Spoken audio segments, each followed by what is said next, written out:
जितना भी जो पादप श्वसन का बेसिक हमने पढ़ा था, और उसके बाद में मैंने आपको बताया था कि पादप श्वसन के मुख्यतः जो वायवीय श्वसन है उसके कितने चरण बताए थे। मैंने आपको 3 चरण बताए थे, जिसमें पहला मैंने आपको बताया था ईएमपी पथ या ग्लाइकोलाइसिस। तो डालते हैं एक नजर ईएमपी पथ पे। तो यहाँ पे इस वीडियो में हम डिस्कस करेंगे ईएमपी पथ को, जिसका दूसरा नाम होता है ग्लाइकोलाइसिस।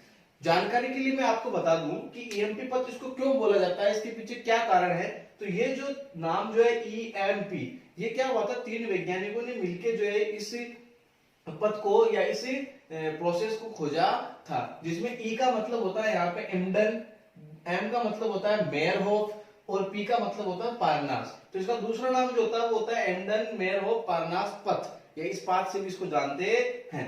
अब क्या खूबी है, क्या क्या इसके की फैक्टर है, वो हम देखते हैं। तो सबसे पहले बात करते हैं पहले पॉइंट की। तो क्या है कि ग्लाइकोलाइसिस एक रेखीय पथ है, एक लीनियर पाथ है। ये आपको ध्यान देना है, ये चक्रीय वक्रीय कुछ नहीं है यहाँ पे, केवल और केवल कैसा है, रेखीय पथ है, लीनियर मार्ग है, जिसमें कुल 10 चरण है। जिसमें कुल कितने चरण है, 10 चरण है। मतलब ये 10 चरण अपना 10 का दम दिखाएंगे प्रिय विद्यार्थियों। तो यहाँ पे जो है ये 10 चरण इसके कुल टोटल होते हैं। बात करते हैं अगले पॉइंट की। तो ग्लाइकोलाइसिस में न तो O2 लगती है, मतलब किसी भी प्रकार की O2 का इसमें उपभोग नहीं होता है, O2 काम में नहीं आती है, और न ही CO2 निकलती है, और ना ही किसी भी प्रकार की CO2 यहां से बाहर निकलती है। तो ना तो O2 निकलती है या उपभोग होती है, ना CO2 निकलती है, ना CO2 उपभोग होती है। अगली बात करते हैं अगले पॉइंट की। तो ग्लाइकोलाइसिस में ग्लूकोज से ये जो है प्रारंभ होगा। तो ग्लाइकोलाइसिस में ग्लूकोज 3 कार्बन वाले पायरुविक अम्ल में टूटता है। पायरुविक अम्ल जो होता है वो कितने कार्बन होता है माय डियर स्टूडेंट्स, वो 3 कार्बनिक होता है। अब देखो मैंने आपको बताया था, क्या बताया था कि जब हमने C3 चक्कर में पढ़ा था, तो C3 चक्कर का जो अंतिम उत्पाद हमने पढ़ा था वो क्या पढ़ा था, ग्लूकोज। क्या पढ़ा था माय डियर स्टूडेंट, ग्लूकोज पढ़ा था। तो ये था अपना C3 चक्कर, ग्लूकोज बना था। अब ये ग्लूकोज क्या होता है, यहां से टूटता है, यहां से टूटता है किसके अंदर, पायरुविक अम्ल के अंदर ये टूटता है। मतलब C3 चक्कर ग्लूकोज बनाता है, ग्लूकोज टूटेगा किसके अंदर, पायरुविक। अब टूटने को क्या बोलते हैं, टूटने को बोलते हैं लाइसिस। क्या बोलते हैं, लाइसिस। टूट कौन रहा है, ग्लूकोज। तो इसके लिए वर्ड जो होता है ग्लूको, क्या, ग्लूको। तो यहाँ पे या ग्लूको या ग्लाइको, इसीलिए जो ये चरण है इसको नाम क्या दिया गया है, ग्लाइकोलाइसिस नाम दिया गया है। मतलब ग्लूकोज का टूटना, और पायरुविक अम्ल पे टूटता है। और पायरुविक अम्ल कितने कार्बन होता है, 3 कार्बन। तो यहाँ पे ग्लूकोज 6 कार्बन युक्त है, और ये कितने कार्बन युक्त है, 3 कार्बन। तो कितने अणु बनाएगा, 2 अणु बनाएगा। तो यहाँ पे ग्लूकोज जो है वो 3 कार्बन वाले पायरुविक अम्ल में टूटता है, और 2 अणु बनाता है किसके, पायरुविक अम्ल के बनाता है। अगली जो बात आती है इसके अंदर एक मेन जो है एक टर्म है, उसका ध्यान रखना आपको खास तौर से, वो है कि सबस्ट्रेट लेवल फॉस्फोराइलेशन। मतलब सबस्ट्रेट लेवल फॉस्फोराइलेशन क्या होता है वो अपन को देखना है। तो ये होता है कि किसी पदार्थ की ऊर्जा द्वारा, कोई भी पदार्थ है, जैसे मान लो मैं कहूं कि कोई पदार्थ है X, कोई पदार्थ है अपना X, अननोन पदार्थ है, अभी नहीं जानते। किसी पदार्थ X की ऊर्जा द्वारा, अब इस पदार्थ की कोई ना कोई क्या है, ऊर्जा। हम जानते हैं पदार्थ में ऊर्जा निहित होती है। तो ये पदार्थ है, इसकी ऊर्जा है, ये सीधे ही बिना ईटीएस के, ईटीएस का मतलब क्या हुआ, इलेक्ट्रॉन ट्रांसपोर्ट सिस्टम। मतलब इलेक्ट्रॉन ट्रांसपोर्ट सिस्टम से क्या होता है, ईटीएस क्या करता है, ऊर्जा का निर्माण करता है एटीपी के रूप में। तो एक तो पदार्थ की ऊर्जा यहां जाएगी, फिर एटीपी बनेगा। तो ये क्या होता है, इसके अंदर बिना ईटीएस के अंदर जाए एडीपी से क्या बन जाता है, एटीपी बन जाता है। मतलब एडीपी प्लस आईपी क्या बना देते हैं, एटीपी बना देते हैं बिना। तो एटीपी में, एडीपी से एटीपी में परिवर्तन होना। तो ये जो संपूर्ण प्रक्रिया है किसी पदार्थ की ऊर्जा द्वारा सीधे बिना ईटीएस के एडीपी से एटीपी में परिवर्तन होना। मतलब एडीपी से एटीपी में परिवर्तन होना, इसे क्या बोलते हैं, सबस्ट्रेट लेवल फॉस्फोराइलेशन बोलते हैं। क्या बोलते हैं, सबस्ट्रेट लेवल फॉस्फोराइलेशन। अब हम बात करेंगे कि ग्लाइकोलाइसिस के मुख्य जो 10 चरण है वो कौन कौन से हैं और उनमें क्या क्या होता है, उन सब की हम बात करेंगे। 10 चरण है, उन 10 चरण में हम देखेंगे ईएमपी के 10 चरण है वो कौन से हैं। तो सबसे पहला जो चरण होता है वो चरण है कि ग्लूकोज क्या होता है, यहां से ग्लूकोज जो है वो बनाता है ग्लूकोज 6 फॉस्फेट। और इस अभिक्रिया में सबसे पहले जो एंजाइम काम में आता है वो आता है हेक्सो काइनेज। कौन सा एंजाइम काम में आता है? हेक्सोकाइनेज। और यहाँ पे जो है ऊर्जा का उपभोग होता है, मतलब एटीपी जो है वो एडीपी में टूट जाता है, मतलब साथ में क्या बना देता है? आईपी बना देता है, मतलब एटीपी एडीपी में रूपांतरित हो जाता है। और साथ में यहाँ पे तत्व काम में आता है Mg++। ये इंपॉर्टेंट ध्यान रखना आपको कि तत्व कौन सा काम में आता है? Mg++। अब नीट में कई बार क्वेश्चन आया हुआ है कि जो ग्लूकोज 6 फॉस्फेट होता है, ग्लूकोज 6 फॉस्फेट, इसका दूसरा नाम क्या है? तो इसका दूसरा नाम होता है रॉबिन्सन एस्टर। क्या नाम होता है? Robinson ester. कई बार जो है नीट के एग्जाम में पूछा गया है, तो मोस्ट इंपोर्टेंट है ये नीट में कई बार जो है पूछा गया है। अब प्रथम चरण में जैसे ही ग्लूकोज 6 फॉस्फेट बना, ये ग्लूकोज 6 फॉस्फेट क्या करेगा? यहां से तब्दील होगा किसके अंदर? फ्रक्टोज 6 फॉस्फेट के अंदर। अब ग्लूकोज फ्रक्टोज में बदलता है तो हम जानते हैं कि यहाँ पे क्या हो रहा है? आइसोमराइजेशन हो रहा है। तो यहाँ पे एंजाइम कौन सा काम में आएगा? आइसोमरेज एंजाइम काम में आएगा। मतलब ग्लूकोज 6 फॉस्फेट का मतलब रॉबिन्सन एस्टर का चरण 2 में किसमें बदलना? फ्रक्टोज 6 फॉस्फेट में बदलना। एंजाइम काम में आएगा आइसोमरेज। अब यहाँ पे फ्रक्टोज 6 फॉस्फेट जो होता है उसको बोलते हैं एक अलग नाम से न्यूबर्ग एस्टर। किसके नाम से?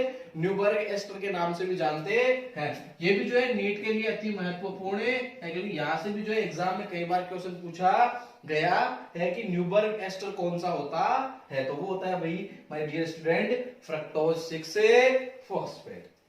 अब यहां से बात करते हैं, ये फ्रक्टोज 6 फॉस्फेट क्या करेगा? एक एंजाइम की उपस्थिति में, चरण जो है अपन बात करेंगे, चरण जो थर्ड है उस थर्ड चरण में हम बात करेंगे। तो थर्ड चरण में क्या होगा कि ये फ्रक्टोज 6 फॉस्फेट एक एंजाइम फोस्फोफ्रक्टोकाइनेज एंजाइम की उपस्थिति में वापस एटीपी को एडीपी में तब्दील करते हैं। मतलब एटीपी को किसमें बदलेगा? एडीपी में बदलेगा। और क्या बनाएगा? यहाँ से बनाएगा फ्रक्टोज 1,6 डाइफॉस्फेट। फ्रक्टोज 1,6 डाइफॉस्फेट का निर्माण करेगा। अब यहाँ पे जो फ्रक्टोज 1,6 डाइफॉस्फेट की बात करते हैं और यहाँ पे बात करते हैं फ्रक्टोज 6 फॉस्फेट की। तो सेकंड चरण में बनने वाला फ्रक्टोज 6 मतलब 6 नंबर कार्बन जो होता है, जो वल्य होती है, उसमें जो C6 होता है वहां पे क्या जुड़ा हुआ है? फॉस्फेट समूह जुड़ा हुआ है। लेकिन जैसे ही फोस्फोफ्रक्टोकाइनेज एंजाइम आता है चरण थर्ड के अंदर, तो यहाँ पे क्या होता है? अपन जानते हैं कि यहाँ पे जो है C5 और यहाँ पे C1 बना हुआ जो है, मतलब C1 जो यहाँ पे बना हुआ है, यहाँ पे भी क्या हो जाता है? एक फॉस्फेट जुड़ जाता है। मतलब कितने नंबर पे? 1 नंबर पे। 6 नंबर पे जुड़ा हुआ तो क्या हो गया? 1,6 हो गया। तो यहाँ पे 2 हो गए तो क्या हो गया? 1,6 डाई। मतलब फ्रक्टोज 6 फॉस्फेट से क्या बना देगा? फ्रक्टोज 1,6 डाइफॉस्फेट बना देगा। मतलब यहाँ पे भी जगह है जुड़ने के लिए, किसका? फॉस्फेट समूह के लिए। अब बात आती है कि फ्रक्टोज 1,6 डाइफॉस्फेट जो होता है इसको किसी अन्य नाम से भी जाना जाता है कि हाँ भी जाना जाता है, इसको बोलते हैं हार्डन एंड यंग एस्टर। मतलब क्या बोलते हैं? हार्डन एंड यंग, जो एस्टर के नाम से भी जानते हैं। तो ये भी जो है क्या नीट के लिए अति महत्वपूर्ण होता है। मतलब इसमें से न्यूबर्ग में से और रॉबिन्सन में से, इन तीनों में से किसी का भी पूछ सकता है एग्जाम के अंदर, तो आपको इजीली जो है याद मेमोराइज रखना है। अब क्या होता है कि फ्रक्टोज 1,6 डाइफॉस्फेट की बात करें तो यहाँ पे जो कार्बन की बात करें तो कितने हैं? 6 ही है, 6 कार्बन युक्त है। तो यहां से क्या करेगा? ये 2 चरणों में संपादित हो जाएगा। मतलब यहाँ पे एक तो बनाएगा यहाँ पे क्या? 3PgAl, मतलब 3 फॉस्फोग्लिसरेल्डिहाइड बनाएगा, 3 कार्बन युक्त है। और इसी के साथ में क्या बनाएगा? यहाँ पे बनाएगा DHAP, 3 dihydroxy acetone phosphate, 3 dihydroxy acetone phosphate बनाएगा, जो हमने प्रीवियस वीडियो में पढ़ा था। अब यहाँ पे देखो, ये 3 कार्बन युक्त है, ये भी 3 कार्बन युक्त है, मतलब 6 कार्बन युक्त कौन था? फ्रक्टोज 1,6 डाइफॉस्फेट था। ये टूट गया किसमें? 3 कार्बन DHAP में और 3 कार्बन 3PgAl के अंदर टूट गया। अब यहाँ से बाकी की रिएक्शन जो होगी वो यहाँ से प्रोसीड होगी। अब इसमें अगर अपन देखें तो देखना माय डियर स्टूडेंट, यहाँ पे पहली रिएक्शन जो है वो कैसी है? वो पहला चरण जो है वो कैसा है? वो है इरिवर्सिबल, मतलब अनुत्क्रमणीय, मतलब वापस ये इस दिशा में नहीं जा सकता है। तो चरण प्रथम है और बात करते हैं अगले चरण की। तो अगला चरण जो है, चरण की बात करते हैं वो है चरण थर्ड। मतलब ये भी क्या होता है? वापस से नहीं जाता है। मतलब चरण थर्ड और फर्स्ट के अंदर जो क्या होता है? ये इरिवर्सिबल होता है, मतलब वापस उस दिशा में नहीं जा सकता है। अब बात करते हैं हम अगले चरण की, वो चरण है चरण फिफ्थ की। तो चरण फिफ्थ की हम बात करेंगे तो चरण फिफ्थ में क्या होगा भाई? तो चरण फिफ्थ में क्या होगा? ये चरण इसका फिफ्थ है, चरण फिफ्थ। तो चरण फिफ्थ में क्या होता है कि यहाँ पे जो फोर्थ में जो हमारे पास में क्या बना था? 3PgAl बना था, 3 फॉस्फोग्लिसरेल्डिहाइड बना था। वो क्या करेगा? अब H3PO4 फॉस्फोरिक अम्ल और IP मतलब इनऑर्गेनिक फॉस्फेट यहाँ पे ऐड होगा और ऐड होने के बाद में ये 3PGL जो बदल जाएगा 1,3 डाई-PGL के अंदर, मतलब 1,3 डाई-फॉस्फोग्लिसरॉल्डिहाइड के अंदर बदले जाएगा। तो ये था फिर चरण। यहाँ पे भी 2 अणु है, वहां पे 2 अणु बने थे, कितने कार्बन युक्त, बात में 3 कार्बन युक्त, ये भी कितने कार्बन युक्त, 3 कार्बन युक्त, तो यहाँ पे 2 अणु इनके बने गए। अब 1,3 डाई-PGL जो है 1,3 डाई-फॉस्फोग्लिसरॉल्डिहाइड है, ये क्या करेगा, एक एंजाइम डीहाइड्रोजिनेज, एंजाइम का नाम क्या है, डीहाइड्रोजिनेज एंजाइम की उपस्थिति में 2 NAD को 2 NADH में बदलते हुए क्या बनाएगा, एक अगला प्रोडक्ट बनाएगा 3 कार्बन युक्त, वो बनाएगा कौन सा, 1,3 डाई-फॉस्फोग्लिसरिक अम्ल। क्या बनाएगा, 1,3 डाई-फॉस्फोग्लिसरिक अम्ल बनाएगा। इसके भी कितने अणु बनेंगे भाई डियर स्टूडेंट्स, 2 अणु बनेंगे। अब यहाँ पे 1,3 डाई-फॉस्फोग्लिसरिक अम्ल जो बना है 3 कार्बन युक्त, ये क्या करेगा, अगले एंजाइम ट्रांसफॉस्फोराइलेज एंजाइम की उपस्थिति में 2 ADP को 2 ATP में बदलते हुए 2 ADP को 2 ADP में बदलते हुए ATP में बदलते हुए यहाँ पे क्या करेगा, 3-फॉस्फोग्लिसरिक अम्ल का निर्माण करेगा। किसका निर्माण करेगा, 3-फॉस्फोग्लिसरिक एसिड का निर्माण करेगा। अब यहाँ पे ये भी कितने कार्बन युक्त होगा, 3 कार्बन युक्त होगी। अब ये 3-फॉस्फोग्लिसरिक अम्ल जो बनी है ये क्या करेगी, तो ये हो गया चरण 5, ये हो गया चरण 6, ये हो गया अपना चरण 7, ठीक है। अब बात करते हैं चरण 8 की, ये चरण हो गया 8वां अपना। तो चरण 8 में 3-फॉस्फोग्लिसरिक अम्ल जो बना है 7 के बाद में, ये एक एंजाइम म्यूटेज की उपस्थिति में, किसकी उपस्थिति में, म्यूटेज की उपस्थिति में बदल देगा क्या, 3-फॉस्फोग्लिसरिक अम्ल, मतलब सॉरी 2-फॉस्फोग्लिसरिक अम्ल, 3-फॉस्फोग्लिसरिक अम्ल किसमें बदल देगा, 2-फॉस्फोग्लिसरिक अम्ल बदल देगा। एंजाइम कौन सा आएगा, म्यूटेज। अभी भी अणु कितने हैं, 2 अणु है, कार्बन कितने हैं, 3 कार्बन है। अब अगले चरण की बात करते हैं, चरण नंबर 9, चरण नंबर 9। तो यहाँ पे चरण 8 के बाद चरण 9 के अंदर 2-फॉस्फोग्लिसरिक अम्ल जो है ये क्या करेगा, यहाँ पे एनोलेज एंजाइम की उपस्थिति में क्या बनाएगा, 2-फॉस्फोइनोल पायरुविक अम्ल बनाएगा। मतलब यहाँ पे 2-फॉस्फोग्लिसरिक अम्ल जो बनी है चरण 8 के अंदर, ये चरण 8 के अंदर ये क्या करेगा, चरण 9 के अंदर एनालाइज एंजाइम की उपस्थिति में, एक एंजाइम जिसका नाम है एनोलेज, उसकी उपस्थिति में क्या करेगा, ये बनाएगा 2-फॉस्फोइनोल पायरुविक अम्ल। अब बात करते हैं चरण 10 की, आखिरी चरण है। 10 चरण मैंने बताया थे, 10 का धर्म 10 चरण बताए थे मेरे डियर स्टूडेंट। 10वें चरण में क्या होगा, जो चरण 9 के अंदर जो उत्पाद बना है ये भी कितने कार्बन युक्त, 3 कार्बन युक्त, ये भी 3 कार्बन युक्त। तो ये 3 कार्बन युक्त 2-फॉस्फोइनोल पायरुविक अम्ल क्या करेगा, यहाँ पे ये क्या करेगा, यहाँ पे देखो तीर का निशान कैसा है, इरिवर्सिबल है, अनुत्क्रमणीय, मतलब वापस उसी दिशा में नहीं जाएगा। तो यहाँ पे एक एंजाइम पायरुविक एसिड काइनेज या पायरुविक अम्ल काइनेज की उपस्थिति में या तत्व Mg++ और K+ की उपस्थिति में क्या करेगा, अंतिम उत्पाद स्वरूप क्या बना देगा, पायरुविक अम्ल बना देगा, जो भी कितने कार्बन युक्त, 3 कार्बन युक्त, कितने अणु बनाएगा, 2। तो ओवरऑल हमने जो 10 चरण पढ़े हैं उसमें हमने क्या देखा है कि एक ग्लूकोज का अणु 6 कार्बन युक्त अंततः 10 चरण को पार करके क्या बना लेता है, 2 अणु बना लेता है, किसके, पायरुविक अम्ल के। कितने कार्बन युक्त, 3 कार्बन युक्त, मतलब ये कितने कार्बन है, 6।